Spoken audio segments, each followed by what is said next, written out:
Foyer épanoui. Mieux vivre sa vie de couple. Foyer épanoui. Décryptage des préjugés au sujet de la vie de couple à la lumière de la parole et pensées motivantes pour une vie de couple apaisée et épanouissante. Foyer épanoui. Foyer épanoui. Mieux vivre sa vie de couple. Sa vie de couple. Tantanon kanon bani gi ya sokuguru gosimo. Fidèles auditeurs de la capsule Foyers épanouis, moi c'est Fopé, votre conseiller conjugal et décrypteur des préjugés et pensées fortes sur le couple. C'est bel et bien foyer épanoui, mais qui dit foyer a d'abord dit célibataire. Alors, plein feu sur les célibataires dans notre numéro d'aujourd'hui. Aujourd'hui, nous allons donc en pays Bariba pour découvrir un célèbre proverbe exprimé comme suit: Tantanon kanon bani gi Ouya Soku Guru Gosimo. Cela signifie littéralement c'est le garçon qui n'a pas de femme, bien sûr le célibataire qui trouve que l'igname pilé n'est pas bien tendre. Et quoi, Abi, affaire de Agoun là. En tout cas, allons comprendre mieux de quoi il s'agit.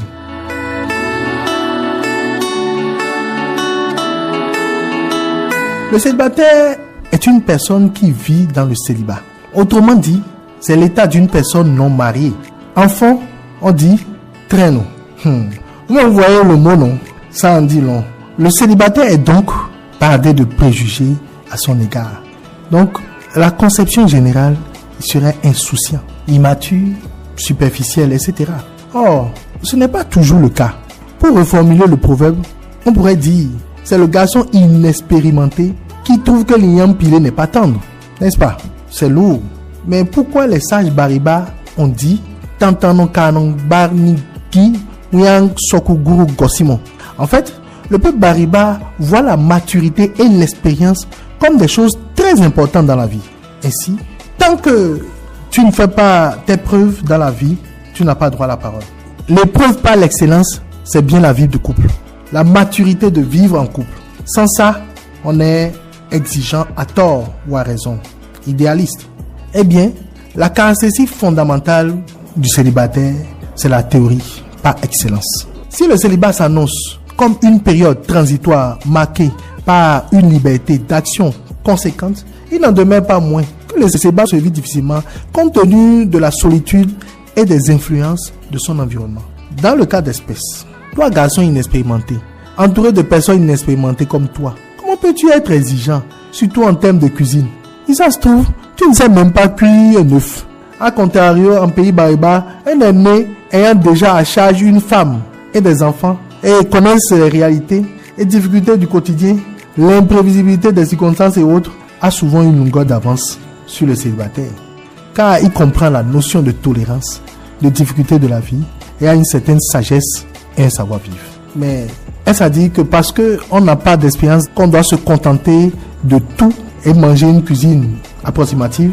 De toute façon, le statut de célibat nous impose ici d'être moins exigeants en matière de choix ou d'avis. Alors, nous allons nous poser la question de savoir que pense Dieu de cette situation. C'est bien Dieu qui dit déjà dans Genèse 2 verset 18 qu'il n'est pas bon que l'homme soit seul. Je lui ferai une aide semblable. Ainsi, Ève a été créée pour répondre aux besoins relationnels, mais aussi d'appui à Adam. Par ce fait, Dieu connaît déjà la difficulté que l'être humain peut ressentir à être seul. Cependant, Paul ajoute que le célibat est un cadeau, de même que le mariage. 1 Corinthiens 7 verset 7. Et si les célibataires sont à l'abri des tribulations du mariage, Jésus également dit que c'est une bonne chose pour ceux à qui cela est donné, dans Matthieu 19 verset 11. Toutefois, et pour rétablir l'équilibre, la Bible nous dit que le mariage offre de grandes bénédictions en même temps que son lot de difficultés. C'est ce qui est essentiel, c'est la grâce reçue par chacun et la responsabilité qui en découle vis-à-vis de l'autre. Être célibataire est donc plus profond et sérieux qu'il nous paraît. On est ignorant de certaines choses, mais on a la responsabilité de les apprendre et de se nourrir d'expériences enrichissantes pour comprendre ceux qui ont fait le pas du mariage avant nous et mieux vivre en société. ne s'agit pas absolument de porter des jugements et appréciations superficielles. Il s'agit plutôt de s'équiper physiquement, spirituellement et émotionnellement pour avoir les éléments suffisants à faire des choix avisés.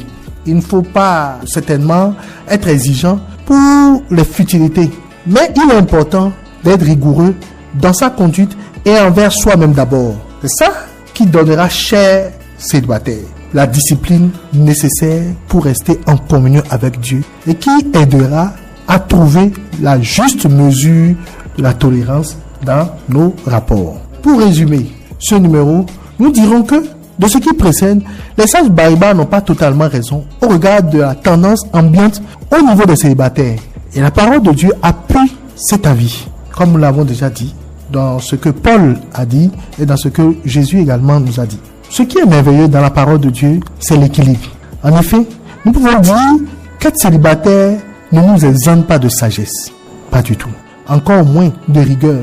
Cette parole et cette période d'apprentissage de la vie en société est le meilleur moment pour se connaître, s'accepter, apprendre à s'aimer, mais aussi vivre en intimité profonde avec Dieu.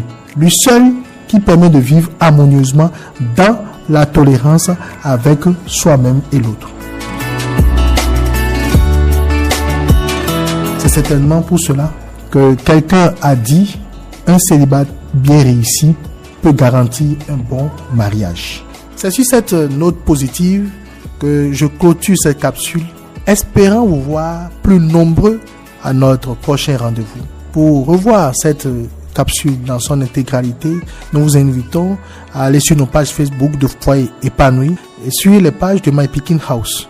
Ce sera avec plaisir que je répondrai à toutes vos questions. À très vite.